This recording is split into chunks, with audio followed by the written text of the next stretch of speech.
آن شب 19 ماه رمضان عبدالرحمن سحریش را که خورد اسبش را زین کرد، لباس سفر پوشید، غلاف شمشیر را به کمر بست و در حالی که خود را در لباس و عمامه سیاهی پوشانده بود راهی مسجد جامع شد. تیار ہو گیا سفر کا اور کالا لباس پہن کے سحری کے بعد جامع مسجد کی طرف روانہ ہوا عبدالرحمن ابن ملجم. افسار اسب را به تیرکی چوبی مقابل مسجد بست و راه افتاد. لکڑی کے ساتھ گھوڑا باندھ دیا اور اندر چلے گئے. تیغه شمشیرش را تیز کرد و آن را به زهر کشنده آغشته کرد. اس میں زہر ملایا تلوار کو. امیدوار بود که دوستانش برک و امر در چنین شبی به مراد خود رسیده باشند که وہ بھی اپنا مشن مکمل کر چکے ہوں گے. شاید برای آن دو که در مصر و شام غریبه بودند و کسی آنها را نمیشناخت کار به دشواری کاری او نبود کہ همه در کوفه او را میشناختند. ادھر وہ سارے اجنبی تھے لیکن یہاں سب اس کو جانتا تھا. مثل نافع بن اشعث دوست قدیمیش که حالا مقابل در مسجد با دیدن او استاد و بدون سلام و احوال پرسی. اشعث نے سڈنلی اس کو دیکھا مسجد کے سامنے. اس کا پرانا دوست تھا. سلام دعا کیے بغیر کہا تو اینجا چی میکنی عبدالرحمن؟ نکند تو هم از توابین شده ای؟ توبه کر کے آئے ہو؟ پشیمان ہو؟ بعد بدون ان کے منتظر جواب باشد ادامت خود ہی بولتا رہا. لباس سفر به تن داری؟ اچھا کہیں جا رہے ہو؟ تازہ راہ رسیدے یا عازم سفری؟ تم نے گیٹ اپ بنایا ہوا سفر کا، تو کہیں جا رہے ہو یا آ رہے ہو؟ عبدالرحمن از گوشه چشم به او نگاه کرد. فکر کرد اگر برای کاری مهمتری نیامده بود جواب او را طوری میداد تا دیگر در کار دیگران دخالت نکند. غصہ ہے اس کو کہ ابھی اس کو منہ پہ مارے پھر بولا نہیں ابھی یار کام خراب ہو جائے گا. بی آن که پاسخش را بدهد به طرف شبستان مسجد به راه افتاد. هنوز چند قدمی بیشتر بر نداشته بود که نافع کتف او را چسبید. نافع پھر اس سے چپک گیا. عبدالرحمن به ناچار ایستاد. رک گیا عبدالرحمن. بدون اینکه برگردد به نافع نگاه کند گفت تو از من چه میخواهی نافع؟ چرا دست از من بر نمیداری؟ کیا چاہیے مجھ سے؟ چھوڑ میرے جان. نافع کنارش ایستاد و گفت بگو با چه قصدی به کوفه آمده ای؟ کیا پلان ہے تمہارا؟ کوفہ میں کیوں پھر رہے ہو تم؟ اینجا چه میخواهی؟ بعد پوزخندی زد و ادامه داد راستی میخواهی در نماز به علی اقتدا کنی؟ پشیمان ہو گئے ہو؟ علی کو واپس جوائن کرنا چاہتے ہو؟ ہاں ایسا لگتا ہے صبح سویرے میں علی کے ساتھ نماز جماعت پڑھنا چاہتے ہو. عبدالرحمن بر خود مسلط شد و به نرمی گفت کنٹرول کر کے اپنے غصے کو بولا به قصد و نیت خیری به کوفه آمدم. بزودی خواهی فهمید نافع. بہت ایک خیر کا کام کے لیے آیا ہوں ابھی تم پتہ لگ جائے گا تیرے کو. پس با پیمودن چند گام بلند به اندرون مسجد رفت. بدون اینکه سرش را بلند کند در انتهای مسجد چهارزانو نشست و در حالی که غلاف شمشیر رش را زیر عبایش پنهان کرده بود سرش را روی سینه‌اش خم کرد و مشغول گفتن ذکر شد. و تا زمانی که صدای همهمه شنید سرش را بلند نکرد. جب لوگوں کی آمد شروع ہوئی اس وقت تک وہ ذکر میں ہی مصروف رہا. وقتی به اطراف نگاه کرد علی را در جمع نمازگزاران دید.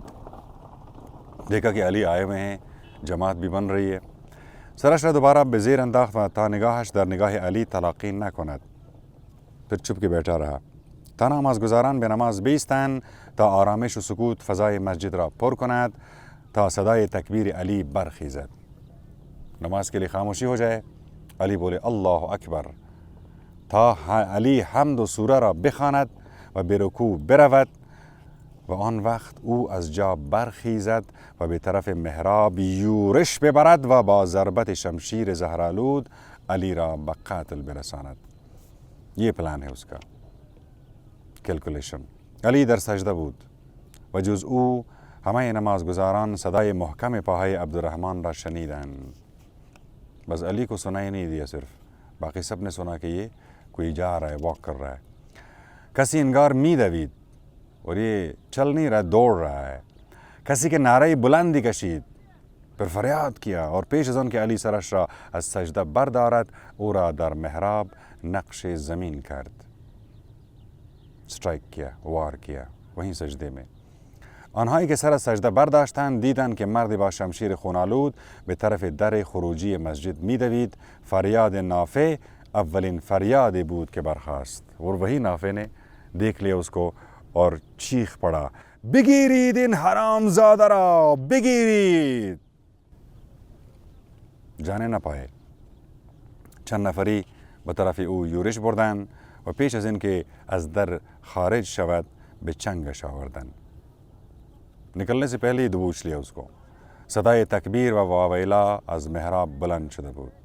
از جایی که علی غرق در خون هنوز زیر لب سبحان ربی الاعلی و بحمده می گفت. یہاں پر سین کٹ جاتا ہے اور آتے ہیں واپس پادری کی طرف. کشیش ادامہ داستان رنا خواند. رک گیا. آخری باب پڑھ رہے ہیں اس کتاب کا. کتاب را بست و عینکش را روی نوک بینیش گذاشت. فکر کرد آیا چنین مرگی حق معاویه و عمرو عاص نبود؟ ان کو ایسے مرنا چاہیے تھا. آنها چگونه از مرگ جستند در حالی که علی با مرگ آرام گرفت. وہ بچ گئے، علی مارا گیا.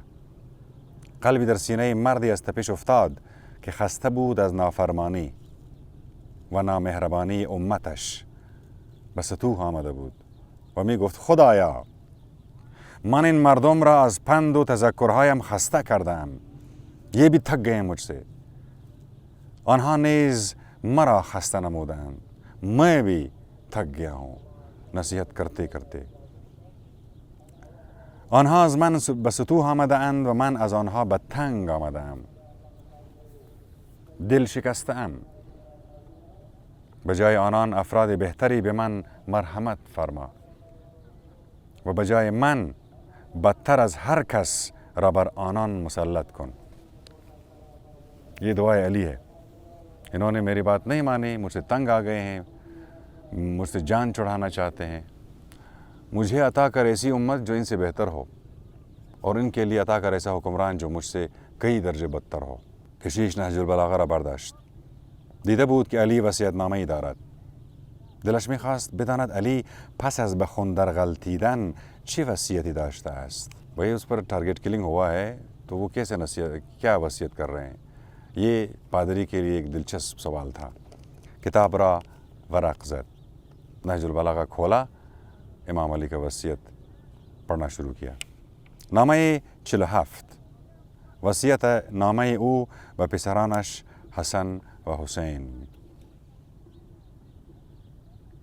شما را به ترس از خدا سفارش می کنم. تقوا اختیار کیجیے. به دنیا پرستی روی نیاورید. بچ کے رہنا دنیا سے. گرچہ دنیا به سراغ شما آید. دنیا کے سارے ریل پیل تمہارے سامنے ہو لیکن تم کوشش کرو اوائڈ کرنے کی، فاصلہ رکھنا ہے. بر آنچه در دنیا از دست می دهید اندوهناک مباشید. دنیا کی کوئی چیز ہاتھ سے چلی جائے نا ٹینشن نہیں لینے کا. ہمیشہ حق را بگویید. کسی بھی حال میں ہو سچ بولنے کا ہے اور حق کا ساتھ دینا ہے. و برای پاداش الہی عمل کنید. اجر اس سے لینا ہے. و دشمن ستمگران و یاور ستم دیدگان باشید. جو ظلم کر رہے ہیں اس کا دشمن اور جس پر ظلم ہوا ہے وہ تمہارا دوست ہے. شما و تمام فرزندان و خاندانم و کسانی را که این وصیت نامه به آنها می رسد با ترس از خدا، نظم در امور زندگی، ڈسپلن لائف و ایجاد صلح و آشتی، فساد کو کم کرنا، دشمنیوں کو ختم کرنا، ناراضگیوں کو ختم کرنا، درمیانتان سفارش می کنم. زیرا من از جد شما پیامبر اسلام شنیدم. پھر وہ ایک حدیث حضور کے قول کرتے ہیں. فرمود اصلاح امور مردم، لوگوں کے بیچ میں جو فساد ہے اس میں صلح لانا، اصلاح لانا، بہتری لانا. از نماز و روزے یک سال شما برتر است. ویلیو وائز کا مطلب نہیں کہ نماز مت پڑھو. وہ سمجھا رہے ہیں کہ اتنی ریاضت جو اکیلے میں ہو رہا ہے نا انفرادی طور پر، آپ وہ جو پورا سال کی محنت ہے نا وہ آپ نے کسی مسئلے کو حل ڈھونڈا، کسی لوگوں میں بھائی چارہ، آشتی، امن امان، محبت کا پرچار کیا، یہ اس کی ویلیو اس کے برابر ہے. خدا را، خدا کے لیے دربارہ یتیمان سفارشتان میکنم. ریکمینڈ کر رہا ہوں آپ کو، انسسٹ کر رہا ہوں، اصرار کر رہا ہوں یتیموں کے معاملے میں.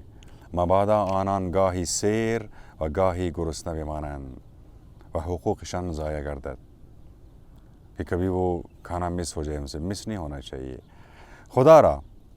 خدا را درباره همسایگان حقوق آنان را رعایت کنید که وصیت پیامبر شماست که همواره همه را به خوشرفتاری با همسایگان سفارش میکرد. حسن سلوک همسایوں کے ساتھ تکراراً حضور بیان کیا کرتے تھے تا اونجا کہ گمان بردیم برای آنان ارث معین خواهد کرد. ہمیں ایسا لگتا تھا کہ اتنی اصرار وہ کر رہے ہیں، ایسا لگتا ہے کہ کبھی وہ بولیں گے کہ جی تمہارے مال میں بھی ہمسایوں کا حصہ ہے. خدا را درباره قرآن مبادا دیگران در عمل کردن به دستوراتش از شما پیشی گیرند. دیگران سے مراد غیر مسلمان، یہودی، عیسائی، مختلف اور گروپ. کہیں ایسا نہ ہو کہ وہ اس سے زیادہ فائدہ اٹھا لیں اور آپ پیچھے رہ جائیں. خدا را درباره نماز، چرا کہ نماز ستون دین شماست. یہ تو ستون فقرات ہے، یہ تو ریڑھ کی ہڈی ہے دین کی. خدا را درباره خانه خدا تا هستید آن را خالی مگذارید، زیرا اگر کعبه خلوت شود مهلت داده نمی شود. اسی گرد طواف کرتے رہو. خدا را درباره جهاد با اموال و جانهایتان و زبانهای خیش در راه خدا. جان، مال اور زبان کے ساتھ آپ نے جدوجہد کرنی ہے اور جہاد کرنا ہے. بر شما بعد به پیوستن و وحدت با یکدیگر، آپس کے اختلافات کو ختم کرتے جاؤ و بخشش از تقصیرهای هم، ایک دوسرے کی قصور معاف کر دیا کرو. مبادا از هم روی گردانید و پیوند دوستی را از بین ببرید. امر به معروف و نهی از منکر را ترک نکنید کہ بدهای شما بر شما مسلط می‌گردند. اگر آپ نے اس کو نہیں روکا نا تو یہ سارے بدی جمع کرنا آپ کے اوپر ہی مسلط ہو جائیں گے. اس کو شروع میں ہی روک دو. وانگاه هرچه خدا را بخوانید جواب نخواهد داد. اور جب آپ نے منکر کو نہیں روکا اور وہ تمہارے اوپر چڑھ گئے نا تو پھر خدا بھی ان کو نہیں روکے گا کہ ابھی تمہارا نتیجہ ہے، اس کو بھگتو. ای یاران من، مبادا پس از من دست به کشتار مخالفان بزنید. بالکل ایسا انتقامی کاروائی نہیں کرنے. و بگویید علی کشته شده است، بدانید جز کشنده من، میرا جو قاتل ہے، کسی دیگری نباید قصاص شود. کسی اور کو کوئی اس معاملے میں دخل اندازی نہیں کرنے. جس نے مجھ پر حملہ کیا ہے اسی کا قصاص بنتا ہے. اگر از ضربت او مردم او را تنها یک ضربت بزنید. مجھے ایک سٹرائک سے مارا ہے، آپ نے ایک سٹرائک مارنا ہے، اس کو ایک وار کرنا ہے. و دست و پا و دیگر اعضای بدنش را نبرید. ٹارچر ٹینشن نہیں دینا ہے اس کو. کہ من از رسول خدا شنیدم که فرمود بپرهیزید از بریدن اعضای بدن ہرچند سگے ہار باشد. آوارہ کتے بھی ہونا، ٹکڑے ٹکڑے نہیں کرنا اعضا کی. نقوصها به صدا در می آیند از ابراہیم حسن بیگی کے آخری قسط آپ کی خدمت میں پیش ہے. قسط نمبر 11، یعنی چرچ کی گھنٹیاں بجنے لگی ہیں. یہ اس پادری کی کہانی جو مولا علی کے تلاش میں نکلا اور وہ یہاں سے نہج البلاغہ کے ریفرنسز پڑھ رہا ہے اور ہم آپ کے ساتھ شریک کر رہے ہیں. قسط نمبر 11. کشیش پس از این که با پروفسور صحبت کرد گوشی را گذاشت و همانجا کنار میز تلیفون ایستاد. اچھا، اب اس سین میں پادری جو ہے پروفیسر کے ساتھ، اپنے دوست پروفیسر کے ساتھ بات کر کے فون بند کر دیتا ہے اور وہیں کھڑا رہتا ہے فون کے ساتھ. بفکر فرو رفت، سوچ میں پڑ گیا. ایرینا از توی آشپزخانه بیرون آمد. بیوی باہر نکلی کچن سے. کنار کشیش ایستاد، ساتھ کھڑے ہو گئی. نگاهش کرد و پرسید چه شده میخائیل؟ چرا رنگت پریده؟ لال پیلے ہوتے جا رہے ہو، مسئلہ کیا ہے؟ خیر ہے؟ کشیش که انگار نای ایستادن نداشت، حوصله نہیں تا کھڑا رہنے کا. دستهایش را به میز تکیه داد و کمرش را قوز کرد. ایرنا با نگرانی بیشتر سوالاتش را تکرار کرد و افزود پروفسور چی گفت؟ چه کارت داشت؟ پروفسور نے کچھ کہا؟ خیریت ہے؟ خشکی دهان و مرمور شدن زیر پوست و افزایش تپش قلب. حالت اس کی ایکسائٹیڈ ہو رہی ہے. خبر از بالا رفتن فشار خون داشت، یعنی اس کا بلڈ پریشر ہائی ہو گیا ہے. نشست روی صندلی و بدون این که با چهره نگران ایرنا نگاه کند گفت قرص فشارم را بیاور، حالم خوب نیست، گلیه ده نظره. ایرنا با عجله رفت و وقتی با لیوان آب برگشت پانی کے بوتل کے ساتھ کہ کشیش احساسی سرگیجه می کرد. اب وہ سر چکرا رہے اس کا. ایرنا قرص را گذاشت بین لبهای او و لیوان آب را به دستش داد. کشیش قرص را بلعید و آب را تا نیمه سر کشید، پشتش را به صندلی تکیه داد. ایرنا لیوان را از او گرفت و پرسید به من بگو چی شده میخائیل؟ چرا حرف نمیزنی؟ کچھ تو بولو، کیا ہو گیا ہے؟ کشیش با نوک زبان خشکی لبها را زدود و گفت سارقان چور به منزل من، ہمارے گھر در مسکو دست برد زدن. ہمارے گھر مسکو میں ہمارے گھر پہ ڈاکہ پڑا ہے. ایرنا آہی کشید گفت یا حضرت مریم، یہ کیا ہو گیا؟ این بار نوبت ایرنا بود که دست و پایش بلرزد، بدنش سست شود و دستش را به میز تکیه دهد تا از پا نیفتد. اس کی اب حالت خراب ہو گئی اس کی بیگم کی. کشیش گفت البته بخیر گذشته است، خیریت ہے. آنها پیش از این که چیزی بدزدند دستگیر شدند، پکڑے گئے ہیں، کچھ بھی چرا نہ سکیں. ایرنا با صدایی که به سختی از گلویش بیرون می آمد پرسید کی این اتفاق افتاده است؟ پروفیسور از کجا با خبر شده؟ کیسے ہوا، کب ہوا، کس پروفیسور کو کیسے پتہ چلا؟ کشیش گفت این چیزها مهم نیست، مهم این است که آنها نتوانستند چیزی از خانه بیرون ببرند. بس کچھ چرایا نہیں ہے نا، بس یہ ٹھیک ہے. و پلیس دستگیرشان کرده. آنها احتمالاً به دنبال همین نسخه خطی قدیمی میگشتند. اسی کے پیچھے پڑے ہوئے یہ جو پرانا نسخہ ہے قدیمی. ایرنا باقی مانده آب لیوان را نوشید، باقی پانی خود پی لیا. و گفت ببین داری با خودت چه میکنی میخائیل؟ کیا کر رہے ہو تم اپنے ساتھ؟ آن از سرقت کلیسا و کشته شدن مرد تاجیک، این از آمدن من به بیروت و حالا هم سرقت از منزلی. کیا ہو رہا ہے؟ مگر این کتاب چقدر میارزد که ما باید این همه در معرض خطر باشیم؟ یہ کیا ہے اس کتاب میں جس کے لیے اتنا سارا جو ہے نا قتل غارت ہو رہی، چوری ہو رہی ہے، مہاجرت کر رہی ہے، کیا ہو رہا ہے؟ کشیش گفت ہر چه بود تمام شد ایرنا، بس جو ہونا تھا وہ ہو گیا، بخیر گذشت. به دستگیر شدن سارقان دیگر خطری ما را تهدید نمی کند. حالا ما می توانیم برگردیم به مسکو، بس وہ بھی پکڑیں گے، ہم بھی اپنے گھر جائیں گے مسکو میں. ایرنا پرسید اگر آنها همدستان دیگری داشته باشند چی؟ اگر اس کے گروپ میں اور کوئی لوگ ہمارے پیچھے چل پڑے تو؟ کشیش پاسخ داد نه، آنها فقط 2 نفر بودند و حالا هم دستگیر شدند و چون پیش از این مرتکب قتل شدند باید تا ابد در زندان باشند. عمر قید ہو جائے گی، وہ بس پھنس گئے. پس نگران نباش، به زودی برمیگردیم سر خانه و زندگی من. ایرنا همونطور که به طرف آشپزخانه میرفت گفت خدا خودش به خیر گرداند. این آخر عمری چی دلشوری هایی باید داشته باشیم خدایا. بڑھاپے میں کیا ٹینشن لے کے بیٹھے ہوئے. کشیش نفس عمیقی کشید. ضربان قلبش آرام شده بود و از شدت سرگیجه و سوزش زیر پوست کاسته می شد. فکر کرد خبری که پروفسور به او داده بود در واقع خبری بدی نبوده است. چه بسا اگر این اتفاق نمی افتاد معلوم نبود او و ایرنا چه سرنوشتی در پیش داشتند و تا کی باید دور از خانه در بیروت بمانند. حالا می توانستند بدون هیچ احساس خطری برگردند. کشیش با این فکرها آرامش خود را باز یافت. احساس کرد پس از 1 ماه که فقط به خواندن کتاب گذشته بود دلش برای مسکو و برای کلیسا تنگ شده بود. 1 مہینہ گزرے ہیں، ابھی وطن کی یاد آ رہی، گھر کی یاد آ رہی، کام کی یاد آ رہی ہے.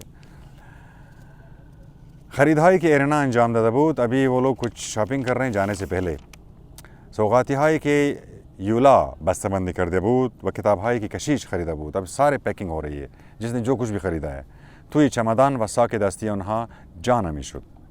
سرگئی به سفارش یولا چمدان مشکی رنگ خریده بود و 2 ساعتی قبل از حرکتشان به طرف فرودگاه آمده بود تا یولا سوغاتی ها را توی آن بریزد. اما پیش از این که یولا بخواهد چمدان را پر کند کشیش بقچه کتاب قدیمیش را داخل آن گذاشت و گفت این چمدان محکمتر و امتر از ساک دستی و چمدان خود ماست. اس سے پہلے کچھ اور سامان ڈال دیتے. اس نے وہی قیمتی کتاب اٹھا کے کہ یہاں یہ سیف رہے گا.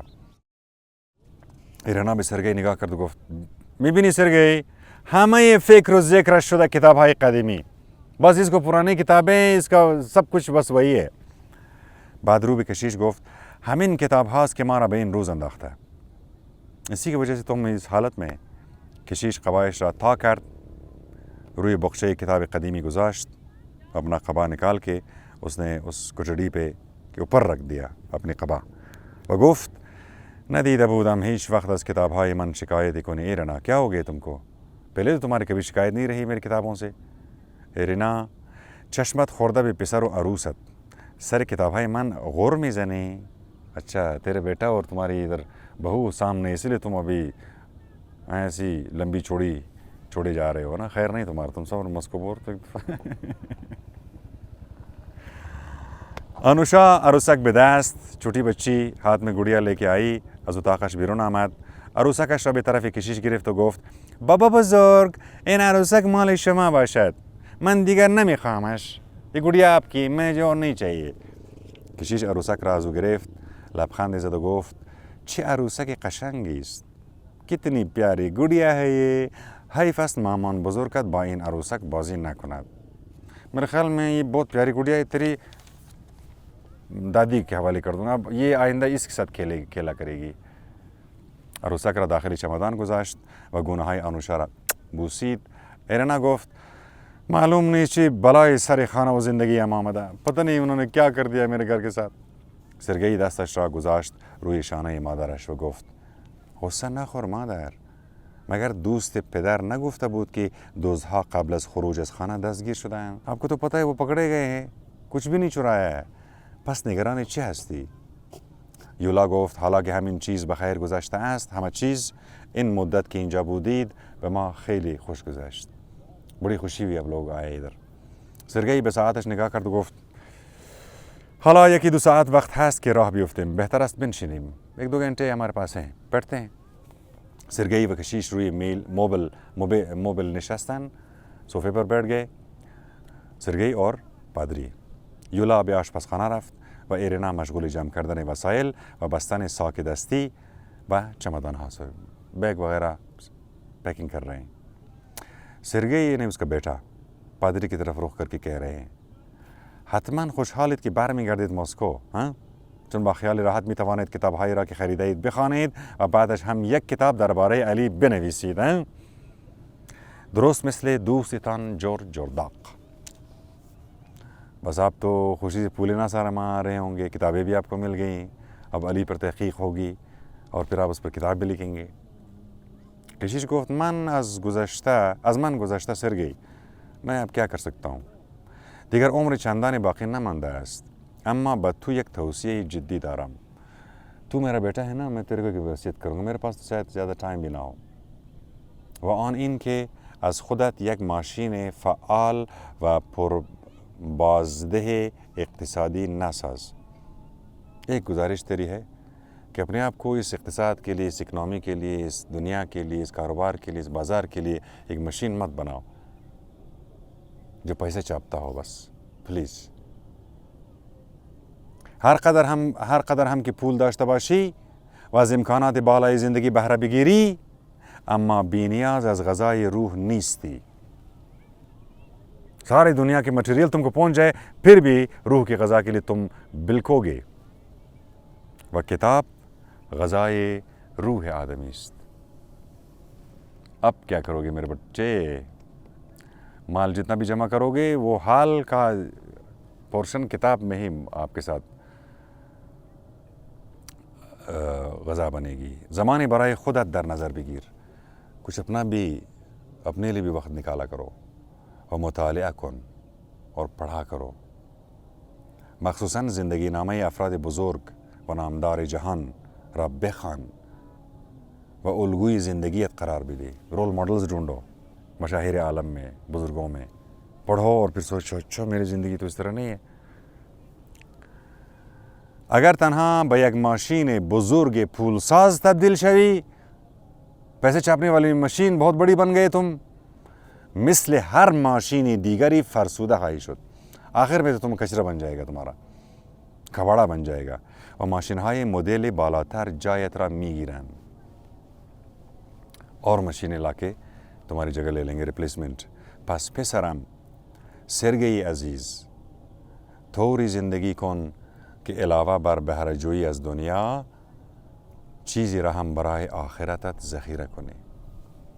کر لو، بندوبست کر لو، لیکن ادھر کی فکر کر جہاں تم جا رہے ہو پرماننٹلی. عیسی مسیح دنیا را کشتگاہ آخرت می داند. عیسی مسیح نے کہا یہ کھیتی ہے، یہ دنیا، جس کا میوہ تم آخرت میں کھاؤ گی. یعنی یک دهقان هر آنچه کشت میکند خودش به تنهایی همه محصولاتش را نمیخورد. کیا تم نے کبھی کسان کو دیکھا ہے کہ وہ صرف اپنے لیے اگاتا ہو؟ او به اندازه نیازش بر می‌دارد و بقیه را دیگران میخورند. ایسے کھیتی باڑی کرو نا، اپنا بھی کھاؤ، دوسروں کو بھی کھلاؤ. اور سین بدلتا ہے. اب کوئی گفتگو ہو رہی ہے. کہاں پر؟ ان دونوں کی باتیں چلتی چلتی علی پر پہنچ گئے. در کلام هیچ پیامبری کلام چون کلام علی ندیدم. میں نے پیامبروں کے کلام پڑھے ہیں، ازکیل ہے، سلیمان پیغمبر ہے، داؤد ہے، موسیٰ ہے. ان کے کلام کو میں نے پڑھا، لیکن علی جیسے کلام میں نے کہیں نہیں پڑھا. کہ این همه به فکر مردم گرسنه و پا برهنه جامعه باشد. فقراء مساکین جن کا کوئی بھی نہیں ہے، اس کا علی ہے. علی گویا خدمت به مردم را بر خدمت به خود و خانوادهش برتری میداد. ایسا لگ رہا تھا کہ اپنے سارے خاندان کو بھی اس نے لگایا ہوا تھا کہ چلو خدمت کرتے ہیں سب کی. اپنا نہیں خیال کرتے ہیں، دوسروں کا خیال کرتے ہیں جن کو کوئی خیال نہیں رکھتا. سعی کن راہی را کہ من در پیری شناختم. مجھے تو لیٹ پتہ چل گیا اس راستے کا. تو در جوانی بشناسی. توصیه میکنم درباره علی مطالعه کنی. سرگئی گفت چرا علی؟ مگر مصلحان و مشاهیر بزرگ در تاریخ و فرهنگ خودمان کم داریم. یا روس کی تاریخ پرانی نہیں ہے، اس میں کہ بڑے بڑے بزرگ نہیں گزرے ہیں، اولیاء نہیں گزرے ہیں کیا؟ کشیش گفت نه پسرم، کم نداریم، ہیں بہت ہیں، میں بھی مانتا ہوں. دربارہ آنها نیز بخوان، وہ بھی پڑھ لے. اما بدان که مرتبه و مقام علی بین تمام آنها چیز دیگری است. همه گلها زیبایند. پھول تو سارے حسین ہیں، خوبصورت ہیں، اما وقتی به گل فروشی می روی زیباترین و خوشبوترینش را انتخاب می کنی. لیکن جب تم جاتے ہو نا تو ہر پھول تو نہیں خریدتے ہو، کہتے ہیں یار وہ بیسٹ اپنا فلاور دے ان کو. سرگئی گفت اما من به عنوان یک مسیحی چرا باید سراغ یک شخصیت مسلمان بروم؟ یہ تو ہمارے فرقے کا نہیں ہے، ہمارے دین کا نہیں ہے، ہمارے آئین کا نہیں ہے، میں اس کو کیوں فالو کروں؟ کشیش گفت از دین حصار برای زندگی و اندیشه هایت نساز پسرم.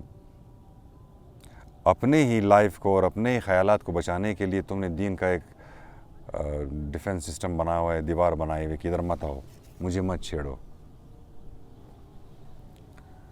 ہمیں ادیان الہی درونمائے مشترک دارن. جو الہی ادیان ہوتے ہیں نا، ان کا جو ایسنس ہے، جوہر ہے، وہ ایک ہی ہے، صرف مختلف صورتوں میں ظاہر ہوا ہے. تو می توانی مغز و درونمایه سایر ادیان الهی را بشناسی و از آنها پیروی کنی. اس دین کا جو روح ہے اس سے آشنا ہو جاؤ نا تو تم اس کو بھی فالو کر سکتے ہو. این را بدان سرگی که خدای همه ما یکی است. یہ آرتھوڈاکس کرسچینٹی کا بلیف ہے، توحید پر ان کا بلیف ہے کہ خدا ایک ہے. یہ تثلیث جو پال نے شروع کیا، پال خود تو رومن تھا اور اس نے بہت ہی کرسچن کو مارا تھا اس زمانے میں، ٹارچر بھی کیا تھا، ان کو پرسیکیوٹ بھی کیا، آزار بھی دیا، کشتار بھی کیا، قتل عام بھی کیا. آخر جب نہیں ہوا اس نے بولا ہم بھی کرسچن ہو گئے، ابھی ہم یورپ کو کرسچن کرے گا. تو یہ جو رومن کیتھولک چرچ ہے یہ ہے تثلیث کی بنیاد پر. لیکن یہاں پر یہ جو آرتھوڈاکس مسیحی ہے نا روس کے، وہ کہتے ہیں توحید خدا ایک ہے. و شاقول خدا بر روی اعمال ما می ایستد، وہی ججمنٹ کرتا ہے سب کی اعمال پر. سرگئی گفت اما من دوستان مسلمانی بسیار دارم. میرے تو بڑے مسلمان دوست، میں اس سے ملتا رہتا ہوں، ان کو میں جانتا ہوں. آنقدر کہ شما شیفته علی میبینم آنها را ندیدم. آپ اتنے علی کے پیچھے لگے ہوئے، میں نے تو مسلمانوں میں کبھی اس طرح علی نہیں دیکھا. میرے بڑے دوست ہیں وہاں مسلمانوں میں بھی. چگونه است مردی چون شما از کودکی در خدمت کلیسا بوده از علی چنین یاد میکنید. آپ تو بچپن سے ہی کلیسا میں پلے بڑے ہیں، آپ تو پادری ہو، آپ علی کو کیوں اتنا چاہتے ہو؟ اما مسلمانان اغلب چیزی از علی نمیدانند. لگتا ہے وہ بڑی مشکل سے ایک دو الفاظ اگر جانتے ہیں ان کے بارے میں. کشیش گفت ممکن است من تو را که پسرم هستی نشناسم، یا تو مرا که پدرت هستم نشناسی. ایسا ہو سکتا ہے نا کہ آپ میرے بیٹے ہوتے ہوئے بھی میں آپ کو نہ پہچانوں. میں تیرا باپ ہوں لیکن تو مجھے نہیں پہچانتا. پہچان کی بات ہے. همون گونه که بسیاری از مسیحیان هم مسیح را نمیشناسند. تو میرا بیٹا ہے بھائی، ہو سکتا ہے میں تیرے کو نہ پہچان سکوں. بہت سے مسیحی بھی حضرت مسیح کو نہیں جانتے ہیں، نہیں پہچانتے ہیں. برای همین است که میگویم باید حصارها را بشکنی و به انسانیت بندگان خدا بیش از آبشخور دینشان بها بدهی. انسانیت کے لیول پر ان سب کو خدا کے بندے جان کر اس کے دین کے فریم ورک سے ہٹ کے اس کے ساتھ معاملہ کرو. سرگئی گفت پس فردا که به مسکو برگشتی کنار تابلوی کلیسایت تابلوی دیگری هم نصب کن و بنویس مسجد امام علی. ہاں نا، علی علی کہتے جا رہے ہو. اپنے کلیسا کا نام بھی ایک بورڈ لگاؤ، بولے مسجد امام علی بھی ہے اور عیسی مسیح کا کلیسا بھی ہے. کشیش کنایه سرگئی را به دل نگرفت، مایل نہیں کیا اس نے، و گفت اگر از امثال کسانی چون تو نمی ترسیدم حتما این کار را می کردم. تو جیسے جب تک ہے میں حرکت نہیں کروں گا. اگر میں نہ ڈرتا آپ جیسے بیوقوفوں کی وجہ سے تو میں ایسا ضرور کرتا. ایرنا و یولا و آنوشا که آمدند آنها ساکت شدند. بچے آ گئے، یہ لوگ خاموش ہو گئے. یولا سینی چای را روی میز اصلی گذاشت. آنوشا روی زانوهای کشیش نشست و سرش را به سینه او چسباند. کشیش موهای او را نوازش کرد و گونه‌هایش را بوسید و گفت تابستان منتظر شما هستم که بیایید به مسکو. سردیوں میں تو آپ لوگ نہیں آ سکتے ہو لیکن گرمیوں میں آپ کا انتظار رہے گا. آؤ گے مسکو، میں تم لوگوں کو ذرا میخواهم با آنوشا در میدان سرخ مسکو عکس بیاندازم. ریڈ اسکوائر، جہاں پر وہ روس کی وہ نہیں گنبد نما جو بلڈنگ ہے، ریڈ اسکوائر بولتے ہیں میرے خیال میں، یا وہ ہے یا کوئی اور انقلابی پولیٹیکل کوئی لوکیشن ہے. آنوشا به سرگئی نگاه کرد و گفت ما به تابستان به مسکو می رویم پدر، ابو هم گرمیوں میں مسکو جائیں گے. سرگئی گفت بله دخترم، چرا نرویم؟ کیوں نہیں؟ اما حالا باید بابا بزرگ و مامان بزرگ را برسانیم به فرودگاه تا تابستان که نوبت ما هم برسد. ابھی نانا اور دادا اور دادی کو ہم لے جائیں گے. کہاں پر؟ ایرپورت. فرودگاه مسکو در آن وقت شب آنقدر شلوغ بود که هر کس سعی میکرد ساک و چمدانهایش را بردارد و عجله از آن سالن فرودگاه بیرون بزند. کشیش و ایرنا هر دو خسته و خواب‌آلوده ساک و چمدانهایشان را برداشتند و راه افتادند به طرف در خروجی اگزیت کی طرف جا رہے ہیں که پروفسور در آنجا انتظارشان را میکشیدند. پہنچ گئے.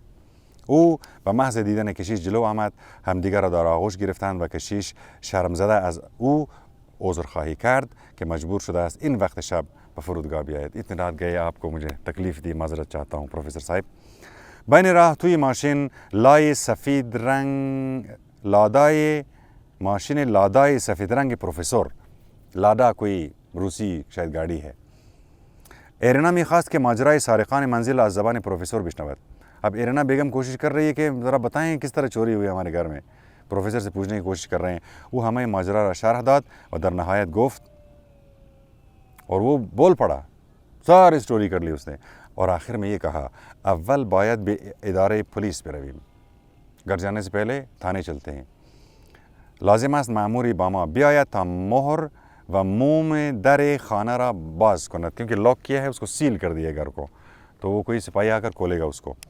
وقتی در را مهر و موم کردن من آنجا بودم. خوشبختانه چیزی از لوازم منزل به هم نریخته بود جز اتاق کار کشیش. باقی گھر کو نہیں چھیڑا، صرف جناب پادری کے آفس کو ذرا چھیڑا ہے انہوں نے، لیکن پکڑے گئے. ایرنا به محض ورود به خانه همه جا سرک کشید. خدا را شکر کرد که چیزی از وسایل منزل به سرقت نرفته. کچھ بھی چوری نہیں ہو گیا ہے. حالا دیگر بود یا نبود کتاب‌های کشیش برایش فرقی نمی کرد. اس کا سامان کو کسی نے نہیں چھیڑا ہے. اب کتابیں گئی نہیں گئی یہ بات کی بات ہے. پروفیسور و مأمور پلیس که رفتن، ایرنا بخاری برقی اتاق خواب را روشن کرد، یعنی بویلر آن کیا، هیتر. پلیور سفیدش را پوشید و به کشیش نگاه کرد که داشت توی چمدان مشکی را میکاوید. اب وہ بیگ میں سے کچھ نکال رہے ہیں. کشیش هاج و واج به ایرنا نگاه کرد و گفت این خرت و پرت ها چیز توی چمدان، یہ کیا کچرا ڈالا ہوا ہے اس میں تم لوگوں نے بیگ میں؟ یک مشت لباس بچہ و لوازم آرائش، میک اپ وغیرہ و دوسرے مجسمه برنزی کوچک از مریم مقدس، پیتل کے کچھ مجسمه حضرت مریم کے که توی روزنامه پیچ شده بود و چند لباس زنانه که اول فکر کرد آنها را از ایرنا خریده. اما وقتی ایرنا کنارش چنباته زد، وسایل داخل چمدان را با دقت نگاه کرد، گفت خدای من این که وسایل ما نیست، نکنه چمدان را اشتباه برداشته ایم، یہ تو ہمارا بیگ ہی نہیں ہے. چمدان را با دقت نگاه کرد، شبیه همان چمدانی بود که سرگئی خریده بود. بالکل ایگزیکٹلی اسی طرح کا بیگ ہے، لیکن سامان کسی اور کا ہے اس میں. حالا چی کنیم؟ این چمدان مال ما نیست. کشیش نمیتوانست به چیز جز بقچه کتاب قدیمیش فکر کند. کتاب گئی به گنج گرانبهایی که امانت عیسی مسیح بود. پس باید فشار خونش بالا میرفت. پھر پریشر های ہو گیا. زیر پوستش مورمور میکرد و رنگ چهرهش میپرید و همانجا کنار چمدان ولو میشد روی زمین. اما کشیش سرش پایین بود و به سر مجسمه مریم مقدس که از لای روزنامه بیرون زده بود نگاه میکرد. اس کو ویسے حالت خراب ہونی چاہیے تھی، لیکن وہ ٹکٹکی باندھے مریم مقدس کے ایک مجسمے کو جو کہ بیگ میں سے دکھ رہا تھا اس کو تھک رہا تھا. کشیش وقتی به خود آمد که ایرنا صدایش کرد. ہوش آیا اس کو. حواست کجاست؟ فردا باید برویم فرودگاه. کیا ہو گیا آپ کو؟ کل رپورٹ جانا ہے ہم لوگوں کو. شاید کسی کے چمدان را برده برگرداند. ہمیں واپس ایئرپورٹ جانا چاہیے، شاید انہوں نے جو لے گیا تھا وہ لے آیا ہے واپس. کشیش نگاهش به ایرنا بود و حواسش جای دیگری سیر میکرد. دیکھ اس کو رہا تھا لیکن کسی اور خیال میں تھا وہ. ایرنا هرچی نگاهش کرد حرفی از اون نشنید. کچھ بھی اس کے منہ سے نہیں نکل رہا پادری کی. در حالی که به طرف اتاق خواب میرفت گفت تا صبح همانجا بنشین، به درک که چمدان گم شده. بیشونو منجی بیٹھے رہو صبح تک. گم ہو گیا ہے نہیں ہو گیا ہے تمہیں کیا خیال ہے؟ بس تمہارا اور تمہارا کتاب. بعد در اتاق را محکم بست پشت سرش. کشیش چون شبحی ساکت و بی حرکت، سایه کی طرح بالکل خاموش کنار چمدان نشسته بود، با قامت خمیده و سری فرو افتاده و چشمهای فرو بسته. بالکل خواب بود یا بیدار، مرده بود یا زنده، ایسی کوئی کیفیت تھی، پتہ نہیں چل رہا تھا. وقتی صدایی شنید به خود آمد. کسی نے پکارا، اسے ہوش آیا. انگار کسی او را به نام می‌خواند. پدر ایوانوف، پدر ایوانوف. وقتی برای بار دوم صدا را شنید به سختی سرش را بلند کرد، چشمهایش را گشود. مردی جوان با ردای سفید و محاسن بلند، لمبے سے قبا سفید اور بڑی بڑی داڑھی مقابلش ایستاده بود. مرد چشمهای درشت و مردمکی سیاه داشت، بڑی بڑی آنکھیں. کشیش لحظات خیره نگاهش کرد. غریبا نمی نمود، انگار او را بارها دیده بود. کونه ای بنده؟ جوان بخچه‌ای را که توی دستهایش بود بالا آورد. گٹڑی ہاتھ میں ایک ہے، اس کو اٹھایا اوپر. کشیش کے چشمش به بخچه خورد، مثل برق گرفته ها از جا بلند شد. کرنٹ لگا اس کو، جیسے اس نے وہ گٹڑی دیکھی جو کھو گیا تھا بیروت میں. با دیدن بخچه کتاب قدیمیش در دست جوان، گویی همه خستگی سفر و غم و اندوه گم شدن چمدان از او رخت به سب کچھ بھول گیا. فکر کرد این جوان کتابش را برایش آورده است، اما چرا بدون چمدان؟ بیگ کدھر ہے ان کا؟ گٹڑی تو لے کے آیا ہے کتابوں کا. خواست همین سوال را از او بپرسد، حرفی بزند و حداقل تشکری کند که چنین کتاب با ارزش را به او بازگردانده. تھینک یو بولنے والا تھا، اما هر چه کرد صدای از حلقومش بیرون نیامد. بول نہیں پا رہا ہے. لبهایش انگار به هم دوخته شده بود و زبانش چون تخت سنگی در دهانش سنگینی منہ سے بات نہیں نکل رہی، جام ہو گیا بندہ. صدای جوان نرم و سبک به گوش می رسید. آہستہ سے اس جوان کی آواز آ رہی ہے. انگار این صدا از راه بسیار دوری می آمد. پدر ایوانوف، تو امانت ما را به خوبی پاس داشتی. جو آپ کے حوالے امانت کی تھی، آپ نے بہت اس کا اچھا خیال رکھا. آن طفل امروز در روح تو رشد یافتہ. اور وہ جو میں نے ایک بچہ تمہارے حوالے کر دیا تھا، وہ تمہاری روحانی فضا میں اس کی پرورش ہو رہی ہے. وہ وجودت را در بر گرفتہ اور تمہارے اندر سما گیا ہے. چراغی در وجودت فروزان گشتہ، ایک چراغ کھل اٹھا ہے که روشناییش چراغ راہ و گرمایش ذخیره آخرتت خواهد شد. یہ تمہارا متاع سفر ہوگا اور آخر میں بھی تمہارے لیے ذخیرہ ہوگا. بدان پدر ایوانوف کہ ما به یاد مؤمنان خود هستیم، جو ہمارے اوپر، ہمارے مومنین میں سے ہے، ہمارے ماننے والوں میں سے ہے. ہم بھی ان کو خیال رکھتے ہیں نا. و آنها را فراموش نمی کنیم. به ویژه تو را که قبای کشیشی را با عبای علی ابن ابی طالب آمیختی. تم نے عبا کو عیسیٰ سے لیا اور قبا کو علی سے لیا، اور دونوں عبا قبا پہن کے نکلے ہو تم. و روح اوریانت را، اور تمہاری ننگے روح کو ایک لباس ملا ہے عزت کا. کسوت پوشاندی راستگاران چنین کسوتی برتن ندارند.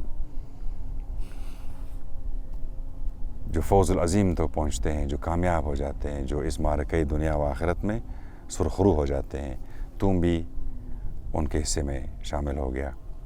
ما امانت خود را برداشتیم تا ببینیم بعد از تو چه کسی مستعد پذیرش آن است. یہ ہم نے خود اٹھا لیا تھا، یہ کھو نہیں گیا تھا. ہم نے کہا ذرا دیکھتے ہیں کہ تمہارے علاوہ کوئی ہے اس کو سنبھالنے والا. حال بیا و بیاموز، حال بیا و پیامبر خود عیسی مسیح را بدرقه کن. اب مجھے خداحافظی کرو نا، میں چلتا ہوں پھر.